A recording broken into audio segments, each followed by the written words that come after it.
हाय। आज हम आपको एक अपने इंटरेस्टिंग केस के बारे में बताने वाले हैं। ये फीमेल हैं 28 ईयर ओल्ड और इनकी शादी को 5 साल हो चुके थे और ये प्रेगनेंसी के लिए ट्राई कर रही थी और इनको जो समस्या थी वो थी पॉलीसिस्टिक ओवेरियन सिंड्रोम और इनका जो AMH का लेवल था वो था 12 नैनोग्राम। आपने बहुत बार लो AMH सुना होगा, पर 12 नैनोग्राम हाई AMH होता है और इसका मतलब इनकी अंडा बनाने की क्षमता बहुत ज्यादा है और इनको PCOS है। तो इसमें क्या था कि जब भी वो प्रेगनेंसी के लिए ट्राई कर रहे थे तो बहुत बार उन्होंने जहां जहां इलाज लिया अंडा बनाने की दवाई दी गई। हमने भी अपनी वीडियोस में बहुत बार बात किया, इसके लिए दवाई होती है, लेट्रोजोल होती है, क्लोमिफीन होती है, बहुत सारी कॉम्बिनेशन में डोसेजेस में दी जाती है। बहुत सारी जगहों पे इनके साथ इंजेक्शंस भी लगाए गए थे, HMG इंजेक्शंस का यूज किया गया था, उसके बावजूद भी इनका अंडा नहीं बनता था। तो ये दवाई लेते थे, फॉलिकल मॉनिटरिंग कराते थे और उस पे कोई एग की बढ़त नहीं आती थी।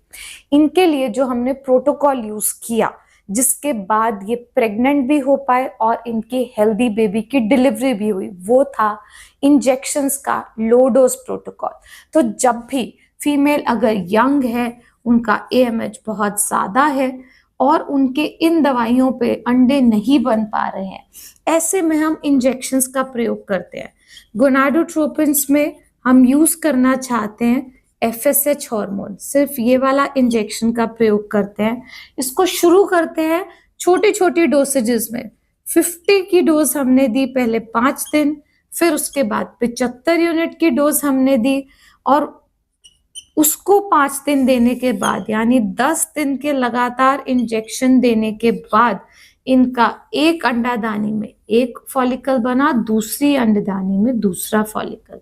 अब ये कैसे हो पाया? देखिए, लेट्रोजोल और इंजेक्शंस का जब कॉम्बिनेशन दिया जाता है, हार्मोन के लेवल इतने अच्छे नहीं अचीव होते। अगर लगातार छोटी छोटी डोज में इंजेक्शन लगाया जाता है तो हार्मोन के लेवल भी अच्छे से अचीव हो पाते हैं और इसकी वजह से फॉलिकल की डेवलपमेंट भी हो पाती है। इसी फॉलिकल को हमने आगे मॉनिटर किया और जब ये रप्चर हुआ तब हमने इस प्रोसेस को कंबाइन किया IUI इंट्रायूट्राइन इंसेमिनेशन के साथ, जिसकी वजह से इनको प्रेगनेंसी आ पाई। अब ये सारा इलाज एक सेंटर पे होता है, बट इसके साथ साथ इन्होंने भी वजन कम किया, कम से कम 5 किलो इन्होंने 3 महीने में वजन घटाया, जिसके कारण जो दवाइयां और इंजेक्शंस अच्छे से रिस्पॉन्ड कर पाए और तभी एग की ग्रोथ हुई। तो अगर आपको भी PCOD PCOS है, आपका AMH बहुत ज्यादा है और बहुत समय से प्रेगनेंसी के लिए ट्राई कर रहे हैं, दवाइयां खा खा के फॉलिकल मॉनिटरिंग करा के फ्रस्ट्रेट हो चुके हैं, तो आपके लिए भी यही प्रोटोकॉल अच्छा रहेगा कि इंजेक्शंस लगातार लगाए जाए।